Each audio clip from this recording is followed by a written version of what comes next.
In today's video, you guys were really requesting that I talked about our wide receivers, and I'm going to be talking about that throughout this video. This has to be one of our most improved groups in the entire team, and I have to explain why within this video.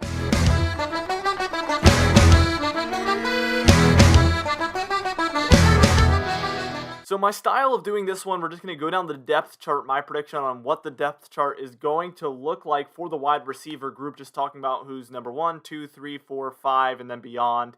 Our number 1 wide receiver here on the depth chart is going to be Nelson Agholor. And look, he's 28 years old. He is a veteran.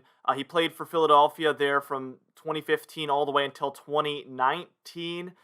He had 2,500 yards in his career there with them and then 18 touchdowns. But his best season is actually his most recent one with the Las Vegas Raiders, where he had 900 yards and 8 touchdowns. That's actually pretty good, and that's going to be decent for a number 1 wide receiver, obviously. So he's bringing a lot of talent. He's obviously has a lot more talent than pretty much anybody that we've had on our team for quite a few years now, and he's going to add a lot. We can expect to get a fast wide receiver that has just those veteran route running ability compared to what we've been dealing with. So that's going to be a big upgrade right out of the gates. And he's going to get that number 1 cornerback on opposing teams if he is the number 1 wide receiver. So that's also huge. We're going to be paying attention to that as well. Who's going to draw the number 1 cornerback? Who's going to draw the number 2 cornerback?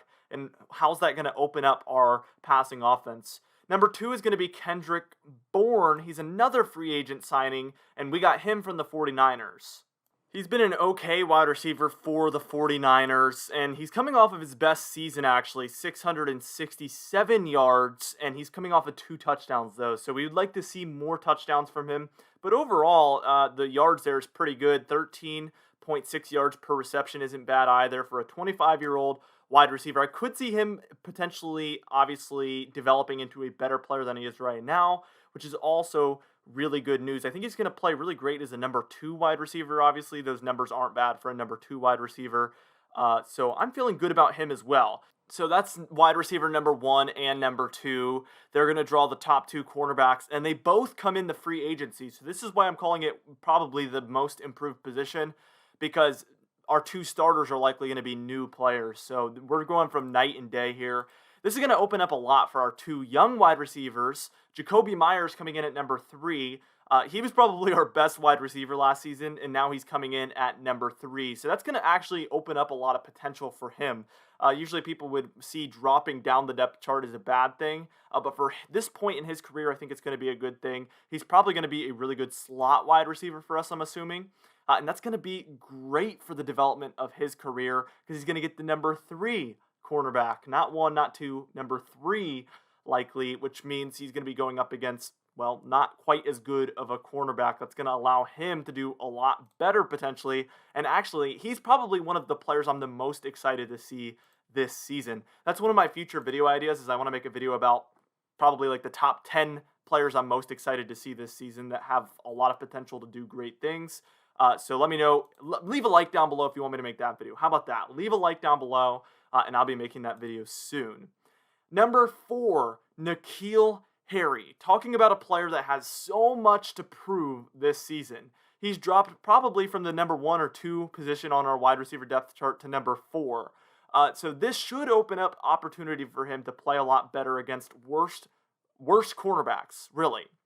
He likely will come in some four wide receiver sets, which we probably won't have a lot of with the 2 tight ends we have. Regardless, he will come in from time to time, and that will basically show us whether he finally has improved or if he's just a complete bust. Because if he has another bad season, especially being this low on the depth chart, getting to play against probably the team's worst cornerback that is on the field, if he can't show promise at this point in his career, it is over. It is a complete bust.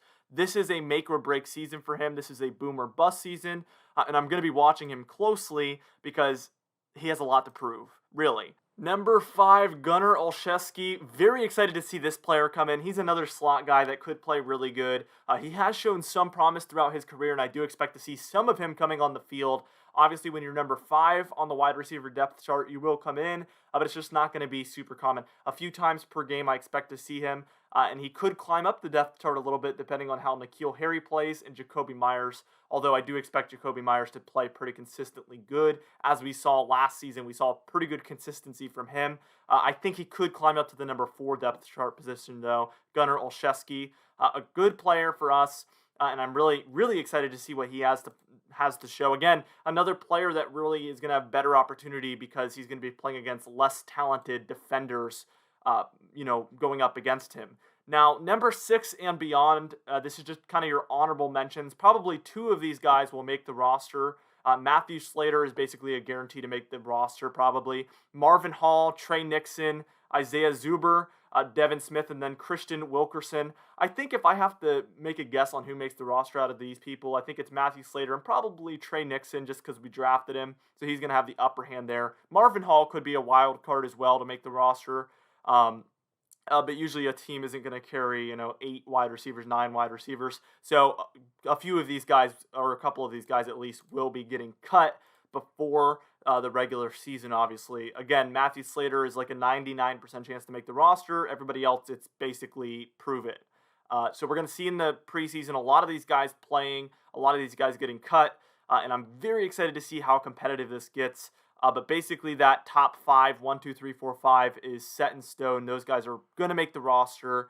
Number 6 and beyond, it is up in the air. You have to prove it, and you have to make the team. Anyway, guys, thank you so much for watching this video. Hopefully this answers everybody's questions about this wide receiver group. Hopefully there's no question marks as to how I feel about it. I tried to portray everything that I'm feeling about our upcoming season with our wide receiver group. I feel like we have a talented bunch of people. We probably went from an F to maybe a B or a B+.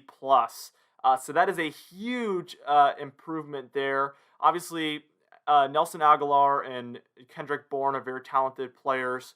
They're gonna produce, above 500 yards per season.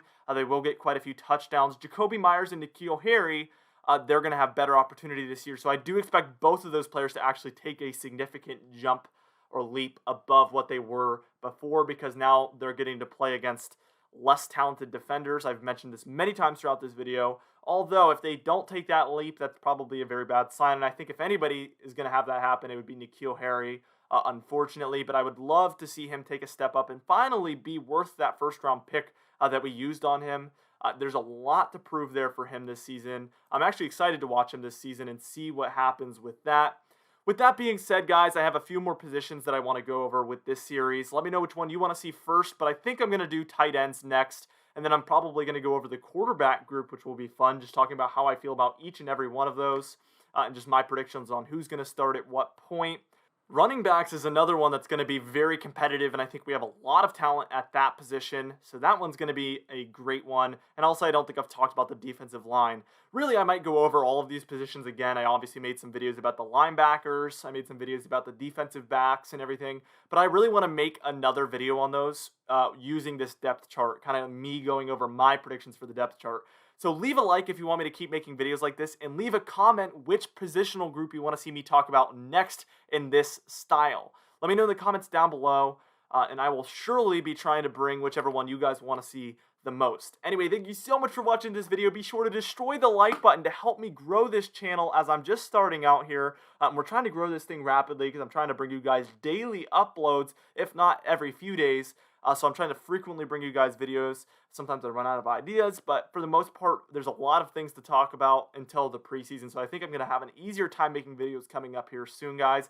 Leave a comment which one of those videos you want me to make. Also, just leave any comment. Literally any comment helps that YouTube algorithm. Share this video to more people. Share this to any Reddit pages or Facebook groups or literally anything to get more people coming in. And be sure to subscribe if you like the Patriots or Patriots videos or anything to do with the Patriots or football. I will see you guys in the next video. Thank you so much for watching this video.